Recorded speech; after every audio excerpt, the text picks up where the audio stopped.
प्रणाम भारत। मैं हूं रूना आशीष और चलिए अब मैं आपको लेकर चलती हूँ एक बार फिर से देश के बाहर और इस बार इटली के दर्शन करवाती हूँ। और यहाँ जब मैं इटली में थी तब वहां पर मैंने रोमन साम्राज्य के एक बहुत जाने माने शासक और बहुत ही सफल योद्धा रहे जूलियस सीजर का मंदिर देखा। टेम्पल कहा जाता है। वैसे तो रोमन साम्राज्य के अनुसार जो टेम्पल होते हैं वहां पर देवताओं का स्थान होता है, लेकिन मेरे देखने में ये भी आया कि वहां पर जो समाधियां थी उसे भी टेम्पल के नाम पर ही पुकारा जाता है। और ऐसे में जब मैं वहां पर घूम रही थी और कोलोजियम देखने गई थी और रोम के अलग अलग पार्ट्स में जब मैं जा रही थी, भागों में जा रही थी, तब वहां पर मैंने देखा कि कैसे वहां पर ऑगस्टस का और जूलियस सीजर का टेम्पल है।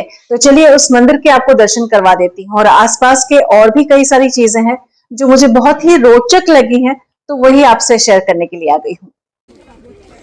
इटली की राजधानी रोम में एक जगह पर आपको एक खंडित इमारतें दिखाई दे जाएंगी। समूह दिखाई दे जाएगा कई ऐसी इमारतों का जो सालों पहले शायद शांत का प्रतीक रही हो, जिसे रोमन फोरम के नाम से भी पुकारा जाता है। यहाँ पर यूं तो कई सारे टेम्पल्स हैं। टेम्पल का मतलब भारतीय टेम्पल से नहीं लीजिएगा, ये रोमन टेम्पल्स हैं, कुछ अलग होते हैं। कहा जाता है कि प्राचीन रोम में रोमन देवताओं और महत्वपूर्ण सार्वजनिक हस्तियों के सम्मान में मंदिर बनाए जाते थे और उसके बाद दफन स्थल के ऊपर अक्सर मंदिरों का निर्माण करवा दिया जाता था। ऐसे ही एक मंदिर जूलियस सीजर के बारे में भी मैं आपको बताने वाली हूँ।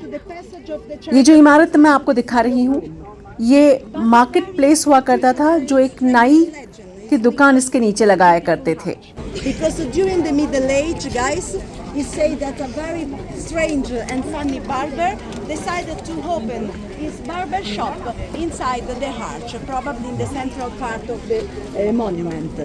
But was so afraid that someone could steal the shop during the night that the very funny barber decided also to open his bedroom inside this beautiful arch. Julius Caesar एक महान योद्धा बताया जाता है। समय के साथ साथ उसने मित्र भी कई बनाए और कई दुश्मन भी बनाए। 15 मार्च 44 ईसा पूर्व को सीजर का दुखद अंत हुआ था, जब रोमन सीनेट में उन्हीं लोगों द्वारा बार बार उस पर छुरे से हमला किया गया, जिसे जूलियस खुद अपना बहुत करीबी और विश्वास पात्र मानता था। सीजर की हत्या बड़े ही भयानक तरीके से लोगों के सामने आई। उनकी हत्या के बाद उन्हें दफनाया नहीं गया, बल्कि उनका अंतिम संस्कार किया गया और रोमनों ने उसी स्थान पर वेदी बनाई जहां चिता जलाई गई थी।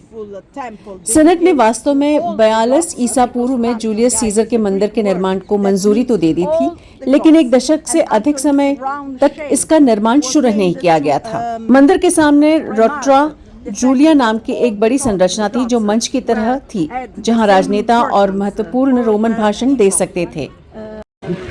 अभी हम लोग जा रहे हैं जूलियस सीजर, जो यहाँ के बहुत जाने माने शासक रहे हैं, उनके टेम्पल को हम देखने जा रहे हैं। जूलियस सीजर का जो मंदिर है एक विशाल चबूतरे पर बनाया गया था। कहा जाता है कि मंदिर के अंदर जूलियस सीजर की एक विशाल मूर्ति भी लगी हुई थी, जो अब मौजूद नहीं है। He was assassinated in a very cruel way because Pompey was one of the 30 persons, together with Bruto, his son, who killed him with 23 stab wounds. So was killed in a very cruel way. And before to die, is famous the phrase pronounced by Julius Caesar, "Tu quoque Bruto fili mihi," a Latin word of course that means "you too, Bruto, my son," because Bruto was one of the 30 persons who killed Julius Caesar the 15th of March 44 before Christ. The night, guys, of the assassination of this important man, a comet was seen in the sky of Rome, and the Romans, of course, saw this sign as the sign of the divinity of Julius Caesar, and probably this was the reason why Julius Caesar was the first man to become divine. हमें हमारी guide ने बताया कि scissor की मृत्यु के कुछ दिनों बाद आसमान में धूमकेतु दिखाई दिया। वो इतना चमकीला था कि दिन के उजाले में भी दिखाई दे जाया करता था। उसके बाद लोगों ने ये माना कि ये धूमकेतु खुद सीजर ही है।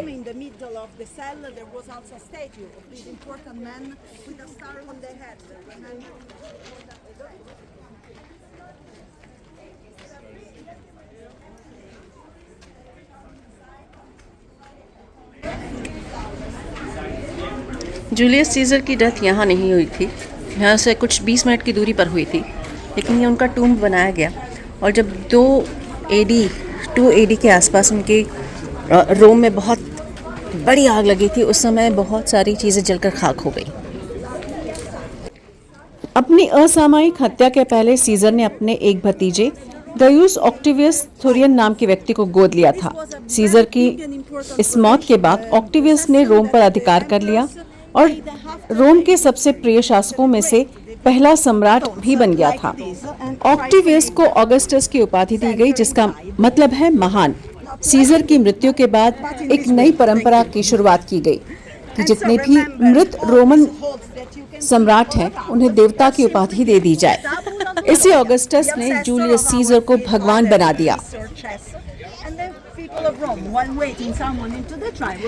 ये जो ट्राइब्यूनल में जाते थे लोग, उनका इंतज़ार करते थे लोग, और ऐसे में क्या करते थे, वहाँ के लोग यहाँ इंतज़ार करते करते गेम खेलना शुरू कर दिया। गड्ढे बनाते थे और उसमें यही जो पत्थर हैं उठा उठा के उसके बीच में डालने की कोशिश करते थे। और ये भाई साहब मुझे क्यों देख रहे हैं इतने ध्यान से, ये मैं नहीं जानती। ऑब्जर्वेशन कर रहे लगता है।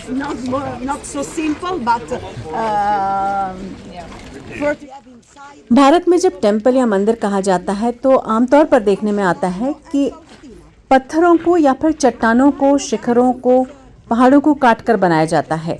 इसमें कुछ एक भाग भी होते हैं।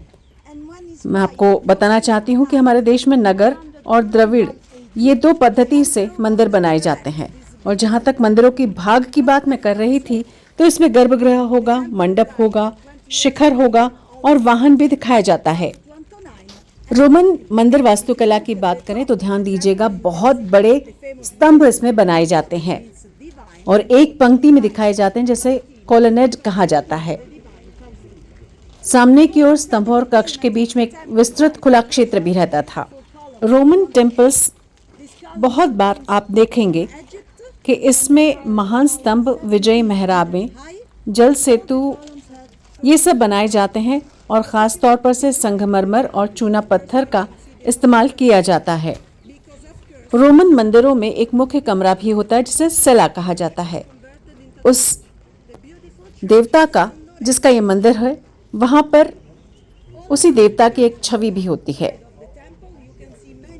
यहीं पर लोग आकर पूजा पाठ करते हैं। इसमें तय खाने भी होते हैं और छोटे कमरे भी होते हैं जिसे मंदिर में काम करने वाले लोग और प्रसाद और बाकी का सामान रखने के लिए प्रयोग में लाया जाता है। इस रोमन फोरम में आपको कई सारे मंदिर और भी दिखाई दे जाएंगे, लेकिन अगर समानता की बात कही जाए तो चाहे वो हिंदू टेम्पल्स हो या फिर रोमन टेम्पल्स हो, बात भगवान की ही होती है। हम भगवानों को भगवान मानते हैं और वहाँ पर पुराने शासकों को भगवान के तौर पर से दिखाया गया और उनकी पूजा की गई।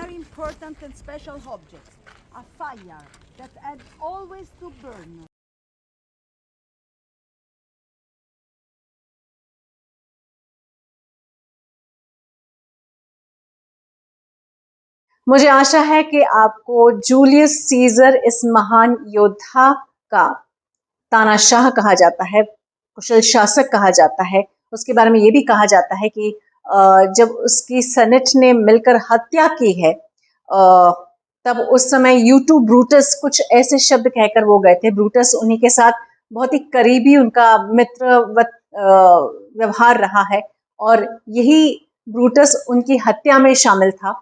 तो जब उनके पीठ पर खंजर लगा तब उन्होंने पीछे मुड़कर देखा और उन्हें यकीन नहीं हुआ, उन्हें विश्वास नहीं हुआ कि जिस ब्रूटस को मैं इतना चाहता हूँ, इतना प्यार करता हूँ, वो ही मेरी हत्या में शामिल है। तो ऐसे में वो सिर्फ यू टू ब्रूटस ये बात कहकर चले गए। इतिहास उन्हें जो भी कहे, मैं जो देख कर आई हूँ वो नज़ारे, वो जगह, उसके आपको दर्शन करवाए हैं। आशा करती हूँ आपको पसंद आया होगा। प्रणाम भारत, जय हिंद।